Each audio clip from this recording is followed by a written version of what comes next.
Alright guys, welcome to lab 3. This is, so on the course outline in the previous years it was a gradation, but since we're now at the Strata lab and I have the opportunity to give a little more leeway on things, I decided to change it from just a gradation to a, let's call it 303 basic acceptance test. Now 303 basic acceptance test is a ITD basic acceptance basically for roadway drainage layers. So the sample that we're going to use is actually provided by Idaho Materials of Construction that was used on the I-84 Carter interchange project that's currently going on. If you are out on I-84 drive past Carter. So this is the road base that's going in underneath of that. Not the base course, but the layer underneath. So the 303 test contains a couple of things. It is a gradation. That's the big one that was supposed to be in the lab manual. What I'm adding is also a sand equivalency test and a fracture phase. Now those two tests are very straightforward, pretty simple, and it is going to be 2 extra lab reports that are going to come with it. The fracture phase is very short. If it ends up being like 2 pages, I won't dock you. The SC has a little bit more to it, but because we have the options here, because it's really not that overly complicated of a lab, I figured it'll be good for you guys to see it, because this is what we have to do every single time on these tests. So if you get into any sort of road construction for the state, this is something that you need to do, or that you would probably pay us to do, but something that would need to happen. So the first one is the gradation. The gradation is a soil size distribution. It is with the sieves, because I had that 140 sieve in my Atterberg test. You guys remember that? Now what we're going to do is I'm going to take an actual full soil sample and I'm going to run through a full grain size distribution. I'm going to give it to you on what's called the ITD 901 form. I will post a blank version of this form with all your guys' information, and then if you guys want to fill that out the rest of the way, you can do that, and it has all the equations on it. It really gives you everything. So on top of that, you'll still need that same lab report, and the only thing this doesn't do for you is the graph. So gradation is the first and probably the biggest step of that. And basically what I'm going to do is I'm going to put my sample into a shaker, right? It's going to shake all the way through. I'm going to get my individual, my cumulative mass retained, okay? So let's see. The way that this guy works is I have a bunch of sieve sizes, right? 2 inch, 1.5 inch, 1 inch, 3/4, 3/8, number 4, and the minus 4, right? So these are our larger gradations. Okay. So what I'm going to do is I'm going to shake it through all these, and we're going to get our cumulative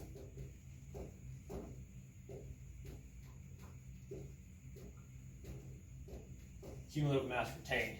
Okay, so that's what the raw data is going to be. So because it's a 3/4, I'll bet you this will be 0, 0, 0, most likely. Now when I get down to 3/4, it's a 3/4 nominal size, so the maximum the first sieve to retain more than 10% of aggregate is going to be the 3/4. So let's call this 50 grams just for fun. Okay, 3/8, let's call it 150. Call it, so by the way, this is cumulative, so I'm going to save this sample in the same bowl. I'm just going to add this one in. So I had 100 grams of material retained on 3/8.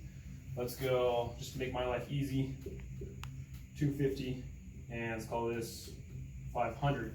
Now this guy is slightly different because this cumulative down to here, this -4 is a new value.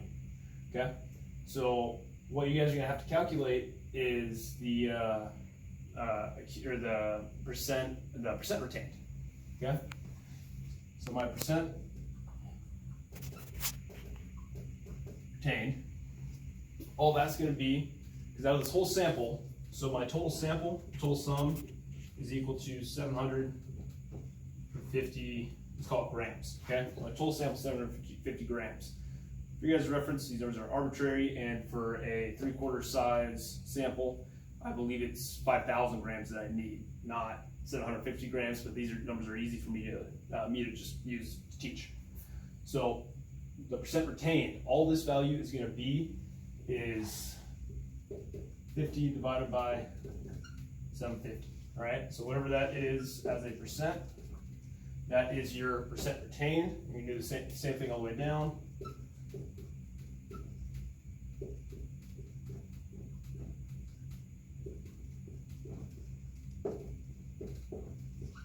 So this is your cumulative percent retained. Then what we're going to do is we're going to need to go to percent passing. So pause it. So what I'm going to do is just real quick calculate these values. So this is just 6% divided by 750. It's 20%, and 250. That's 33%. Okay. So these are the percents we retain on each one of these. Now what we're going to do next is the percent passing.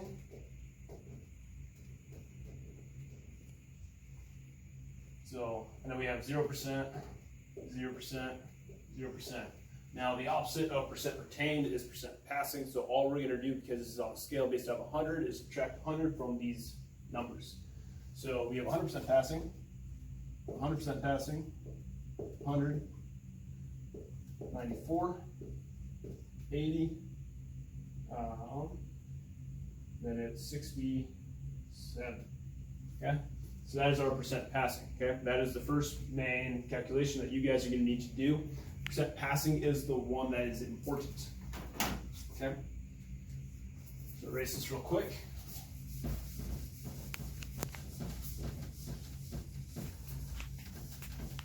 Now the next big piece of this is the graph. Now the graph isn't on the 901 or the 901 form for ITD, but it is something that they want to see with it. Okay.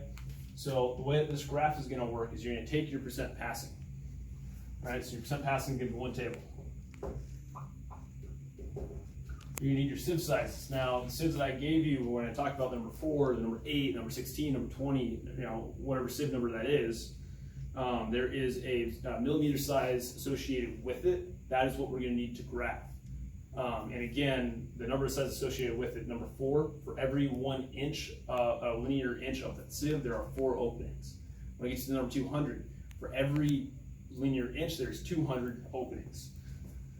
But the next piece is going to be your sieve in millimeters. So for reference, I'll just start at the 1 inch, which is 25 millimeters, 19, 12.5, 9.5, 2.36, 1.18, 0.6, 0.3, 0.150, 0.075. And then the pan is not included because the pan is the bottom, there is no opening size. So if we were to have a percent passing through this, let's call it 100, 80, 70, 60, 50, 30, 15, 8, 3, 2.1. The number 200 sieve is the only sieve that is reported to the 10th. Every single other one of these sieves is reported to the nearest whole number. I'll probably take some amount of points, I don't know how much, off if these are all in, if those are all in decimals. So the only one that's in a decimal is number 200, and that's the nearest 10th. So what you need to do is create a graph. Now, I know in your guys' first homework assignment in lecture, this is what you did. If you want to use the graph that he's provided to you, it's fine. But I would prefer if you guys can make your own graph in Excel. Now, the way that you need to do this, so you have your percent passing over here, and your size.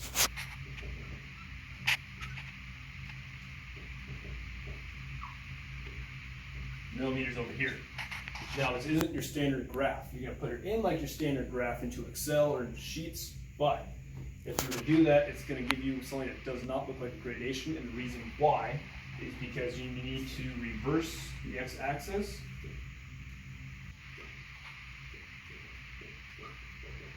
That's the first thing. So you have 1,000 over here, 0 over here.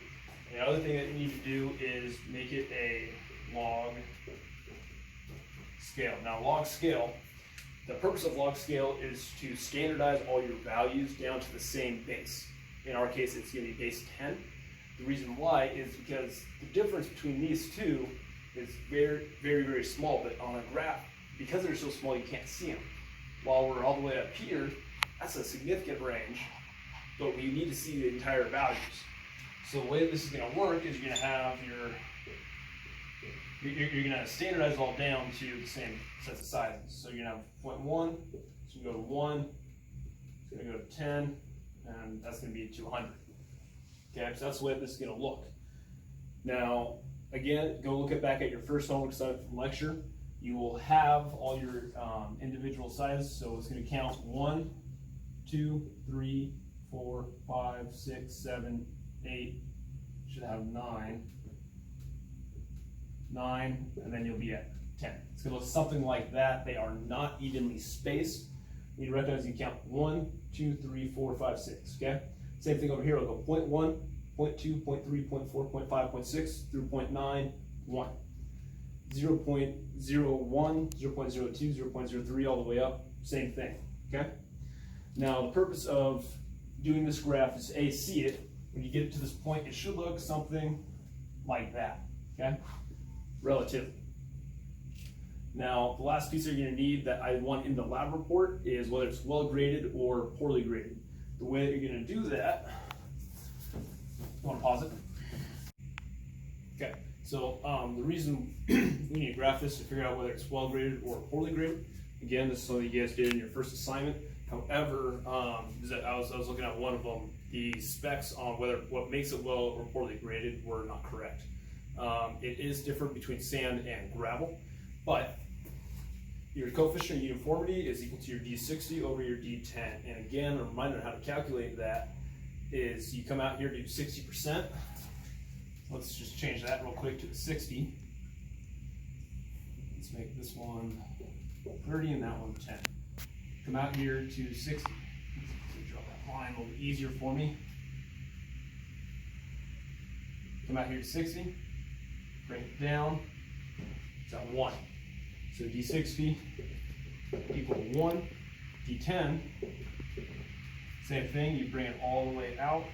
Let's call that 0.1. Okay. Last one would be D30 equal to, call that 0.6. So you run your coefficient of uniformity and your coefficient of curvature equations.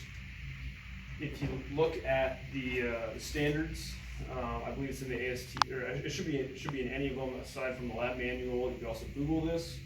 For gravel, which is what we're going to have, it's going to be either well or poorly graded gravel with sand.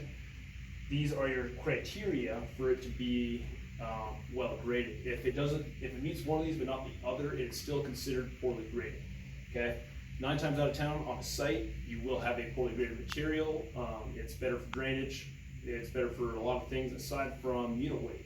Because if you have a well-graded soil, this is going to be pretty linear, right? You have an even distribution, so everything's going to pack together really nicely. You know, there should always be a particle size to fill the voids left behind the other ones. Whereas in a poorly graded, if it were to be there's 2 criteria.